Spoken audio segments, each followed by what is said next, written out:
بزرگان محترم اور عزیز میرے بھائیوں، ایک مرتبہ آپ علیہ الصلاۃ والسلام صحابہ کرام سے دریافت فرمایا، یہ بتاؤ مفلس کسے کہتے ہیں؟ مفلس کا معنی کیا ہے؟ تو صحابہ کرام رضی اللہ عنہم نے عرض کیا، یا رسول اللہ، مفلس تو اس کو کہتے ہیں جس کے پاس دینار نہ ہو، جس کے پاس درہم نہ ہو، جس کے پاس پیسے نہ ہو، جس کے پاس دولت نہ ہو، جس کے پاس روپے نہ ہو، وہ مفلس ہے۔ تو آپ علیہ الصلاۃ والسلام نے فرمایا، وہ حقیقی مفلس نہیں۔ حقیقی مفلس کون ہے؟ میں تمہیں بتاتا ہوں۔ حقیقی مفلس وہ ہے جب قیامت کے دن اللہ تبارک و تعالیٰ کی بارگاہ میں حاضر ہوا تو نیکیوں سے اس کا میزان عمل کا پلڑا بھرا ہوا تھا، بہت سی نیکیاں لے کر آیا تھا، نمازیں پڑھی تھی، روزے رکھے تھے، تسبیحات پڑھی تھی، اللہ کے ذکر کیا تھا، تعلیم کی تھی، تبلیغ کی تھی، دین کی خدمات انجام دی تھی، بہت ساری نیکیاں اللہ تبارک و تعالیٰ کی دربار میں لے کر آیا تھا۔ لیکن جب نیکیاں پیش ہوئی تو معلوم ہوا کہ نیکی تو بہت کی تھی، نمازیں بھی پڑھی تھی، روزے بھی رکھا تھا، زکوٰۃ بھی دی، حج بھی کیا، سب کچھ کیا، لیکن بندوں کے حقوق ادا نہ کیے۔ کسی کو مارا، کسی کو برا کہا، کسی کا دل دکھایا، کسی کو تکلیف پہنچائی، کسی کی غیبت کی، کسی کی جان پر حملہ آور ہوا، کسی کا مال کھایا، کسی کی آبرو پر حملہ کیا، یہ اللہ کے بندوں کے حقوق ضائع کیے، یہ اللہ کے بندوں کے حقوق ضائع کیے۔ نمازیں پڑھی تھی، روزے رکھے تھے، عبادتیں کی تھی، قرآن کریم کی تلاوت کی تھی، سب کچھ کیا تھا، لیکن لوگوں کو اپنے ہاتھ سے، اپنی زبان سے اور مختلف طریقوں سے تکلیف پہنچائی تھی۔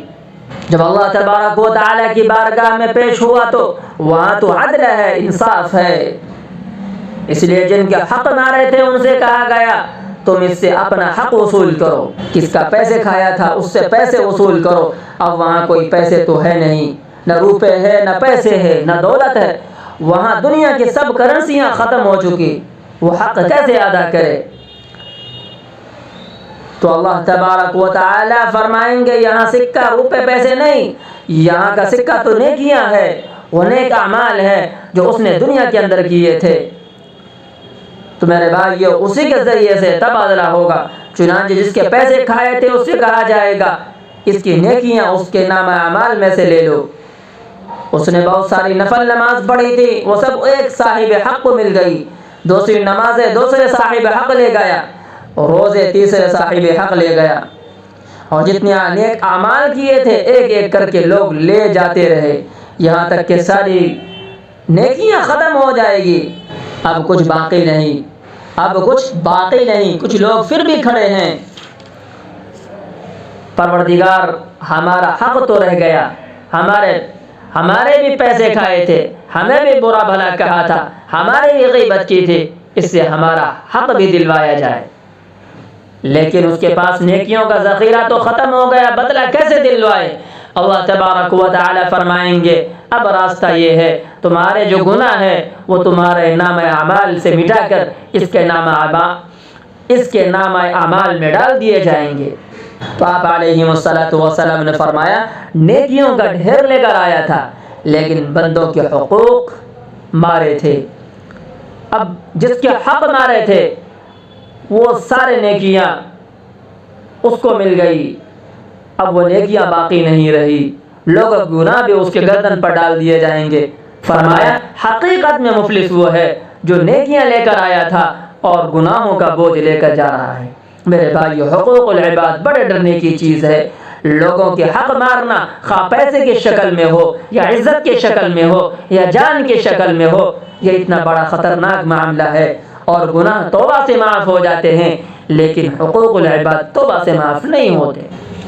اس لیے آپ علیہ الصلاۃ والسلام نے فرمایا المسلم من سلم المسلمون من لسانه ويده، کہ سچا پکا مسلمان وہ ہے جس کی زبان سے اور ہاتھ سے دوسرے مسلمان محفوظ رہے۔ ایو کسی مسلمان کو تکلیف پہنچانا گناہ کبیرہ ہے، ایسا ہی گناہ ہے جیسے شراب پینا گناہ ہے، ڈاکہ ڈالنا گناہ ہے، چوری کرنا گناہ ہے، زنا کرنا گناہ ہے۔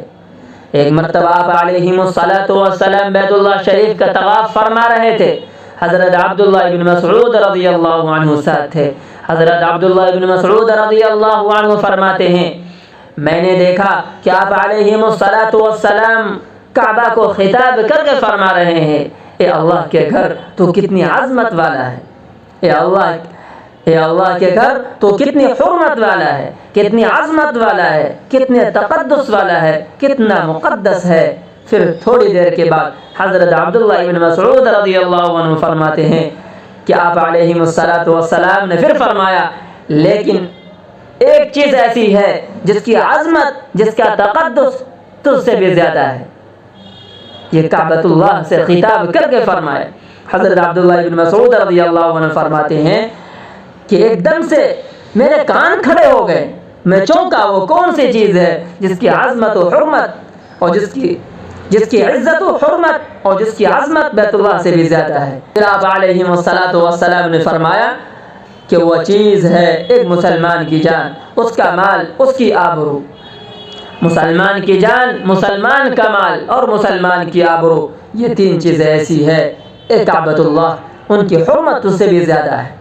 میرے بھائیو، اگر کوئی شخص ناجائز طور پر کسی مسلمان کی جان پر حملہ آور ہوا، اس میں جان سے مارنا، قتل کرنا، زخمی کرنا، نقصان پہنچانا، تکلیف پہنچانا، جسمانی تکلیف کوئی بھی پہنچائی جائے وہ سب اس میں داخل ہے۔ تو کسی مسلمان کی جان یا مال یا آبرو کو نقصان پہنچانا اتنا بڑا گناہ ہے جیسے کوئی شخص کعبۃ اللہ کو ڈھا دے۔ کعبہ کا منہدم کر دینا جتنا بڑا گناہ ہے، اتنا ہی کسی مسلمان کی جان، مال اور آبرو پر ناحق حملہ کرنا گناہ ہے۔ میرے بھائیو، آپ یہ اندازہ لگائیے ہم لوگ صبح سے شام تک کتنے بیت اللہ ڈھا رہے ہیں، کتنے کعبہ ڈھا رہے ہیں۔ میرے بھائیو، مسلمان کی جان جس کو آپ علیہ الصلوۃ والسلام نے عظمت والا قرار دیا تھا، بھائیو مسلمان کی جان جس کو آپ علیہ الصلوۃ والسلام نے عظمت والا قرار دیا تھا، آج ہم مسلمان کی جان سے، عزت سے، آبرو سے کھیل رہے ہیں۔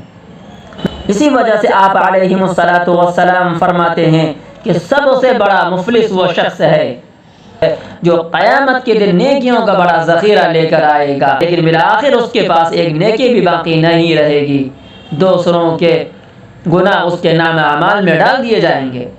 اس لیے ہمیں حقوق العباد سے ڈرنا چاہیے اور اپنے آپ کو حقوق العباد سے بچانا چاہیے۔